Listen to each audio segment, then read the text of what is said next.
Fala galera, esse vídeo é pra você assistir enquanto faz outra coisa, já que eu tive uma preguiça absurda de editar esse vídeo, já que eu tenho outros vídeos pra editar. Então espero que entendam, mas o conteúdo tá legal, então assistam até o final se possível. Você vai descobrir como cada filme que você assistiu, cada jogo que você zerou e principalmente cada música que você escutou está moldando quem você é nesse exato momento. Mas para você entender isso, preciso te mostrar primeiro o que acontece dentro do seu cérebro quando você consome arte ou quando você consome um vídeo como esse. Pensa comigo, você já chorou vendo um filme? Ou ficou 3 dias pensando no final de um jogo que você zerou? Isso acontece porque a arte não é só entretenimento. Quando você assiste The Last of Us ou joga Red Dead Redemption 2, seu cérebro ativa as mesmas áreas que seriam ativadas se você estivesse vivendo aquilo de verdade. Estudos de neurociência mostram que, enquanto você joga ou assiste um filme, diferentes regiões do seu cérebro se iluminam simultaneamente. Hipotálamo, tálamo, córtex motor. É tipo fogos de artifício no seu cérebro. Mas aqui está o pulo do gato. Jogos e filmes têm uma característica interessante. Eles são temporários. Sim, aquele jogo que te marcou para sempre, ele vai desbotar da sua memória. Aquele filme que você viu uma única vez e nunca mais esqueceu, na verdade, você está esquecendo. Aos poucos, claro. As memórias ficam, mas como flashes, como aqueles sonhos que você lembra só de alguns pedaços. Você lembra daquela cena específica, mas não lembra do contexto completo. É tipo quando você tá no trânsito, do nada, lembra aquele chefe final que você enfrentou 10 anos atrás, ou aquela cena de um filme que você viu uma vez quando tinha 15 anos. Mas a música...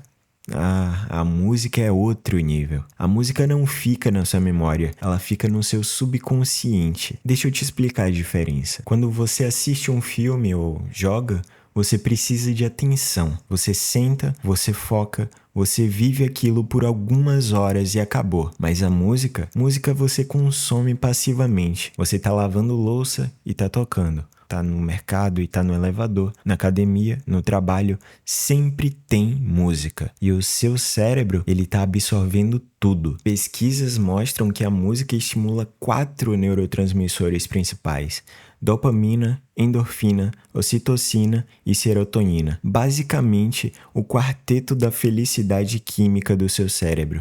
Mas tem um problema. Essa não é só uma influência emocional.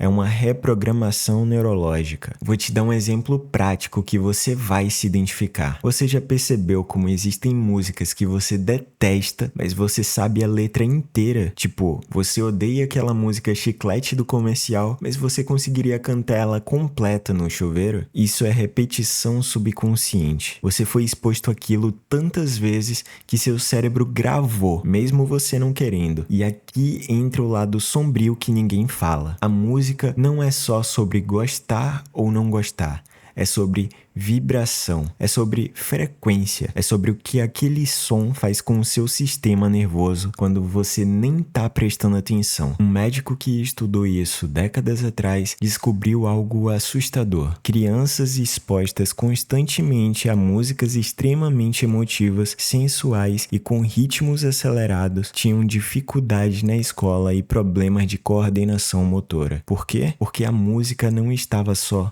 tocando. Ela estava criando padrões neurológicos, estava moldando como essas crianças processavam informação. E aqui está o ponto. Você acha que isso é só com criança? Claro que não. Você é adulto, de 25, 30, 35 anos, você está sendo programado agora pela música que você escolhe, ou pior, pela música que você não escolhe, mas que está tocando ao seu redor 24 horas por dia, 7 dias na semana. Mas espera, tem algo ainda mais pesado nisso tudo, porque até agora a gente falou da música como algo passivo, né? Tipo, você escolhe ouvir, você se expõe, você cria dependência. Mas e quando a música é usada propositalmente para moldar seu comportamento, para fazer você aceitar coisas que você nunca aceitaria? Vou ser direto.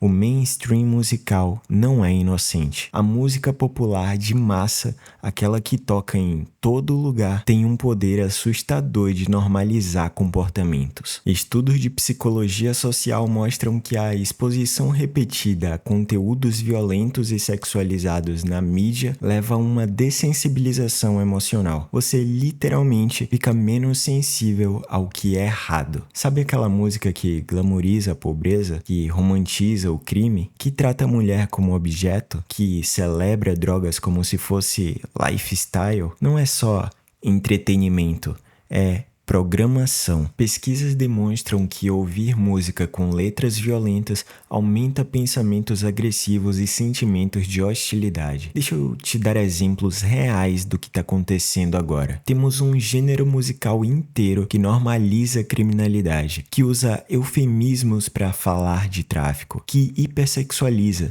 desde a letra até o videoclipe. E aqui eu preciso de uma pausa importante, porque quando a gente fala de objetificação feminina, muita gente vai logo pensar, papo de feminista. Mas calma, isso aqui não tem nada a ver com pautas feministas. Na verdade, se você parar para observar, as próprias feministas modernas são cúmplices dessa cultura da objetificação que dizem tanto combater. Elas vendem hipersexualização como empoderamento.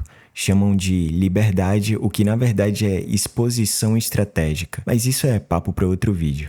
Vamos voltar ao ponto. O que eu tô falando aqui é sobre algo muito mais profundo. Desde os anos 80, com o boom da MTV e artistas como Madonna, foi vendido uma ideia de liberdade sexual feminina, que na prática virou o quê? Mercadoria. E hoje isso evoluiu para um nível muito mais absurdo. Mulheres se auto-objetificando nas redes sociais, chamando isso de autonomia. Influenciadoras vendendo curso de como monetizar sua sensualidade. Plataforma de conteúdo adulto sendo normalizadas como trabalho legítimo. E sabe como isso fica mais engraçado? Quando você se pergunta quem lucra com isso? Homens que são donos de plataformas, donos de gravadoras, donos da indústria do entretenimento. Pesquisas mostram que a indústria pornográfica e musical mainstream são controladas majoritariamente por homens que lucram bilhões vendendo a ideia de que mulheres se expondo é empoderamento. Então quando você vê aquela música com videoclipe hipersexualizado batendo bilhões de views, para e pensa, quem tá ganhando com isso? A artista?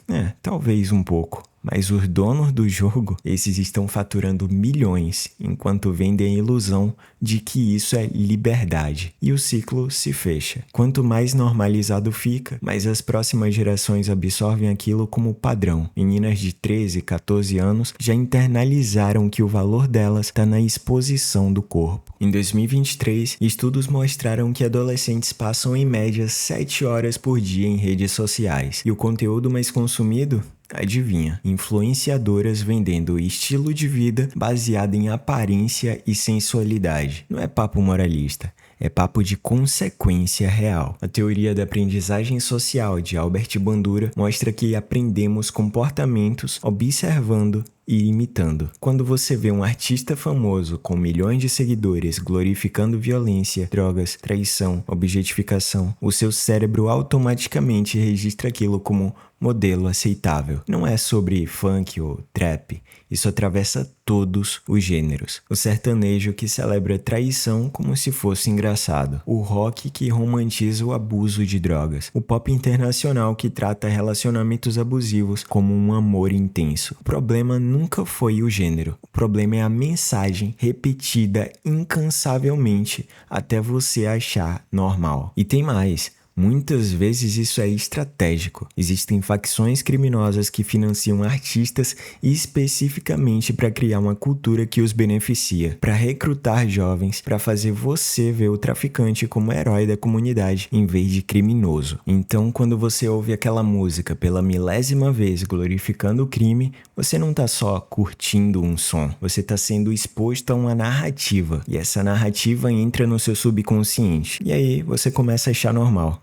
Começa a ver pobreza como estética, violência como realidade que tem que aceitar, objetificação como só uma música. Mas não é só uma música. Nunca foi. Porque quando milhões de pessoas são expostas à mesma mensagem repetidamente, isso vira cultura. E cultura molda a sociedade. E aqui vem a parte que vai te fazer parar e pensar. Aquela música que você escuta no repeat porque te acalma. Será que ela realmente te acalma? Ou ela te condiciona a precisar daquele estímulo para se sentir bem? Porque tem uma diferença gigante entre eu gosto dessa música e eu não consigo me concentrar sem essa música. Quando você precisa de um som específico para trabalhar, para dormir, para treinar, você não está usando a música, você está dependente dela. E aí você entra num ciclo. Quanto mais você escuta, mais você precisa escutar. Quanto mais dopamina aquela música libera, mais você busca ela. E quanto mais você busca, menos outras coisas te satisfazem. É o mesmo mecanismo de qualquer vício. Não é à toa que musicoterapia funciona. E também não é à toa que poluição sonora é um termo que existe. Então, o que eu tô te dizendo aqui? Eu não tô dizendo que você tem que parar de ouvir música. Longe disso.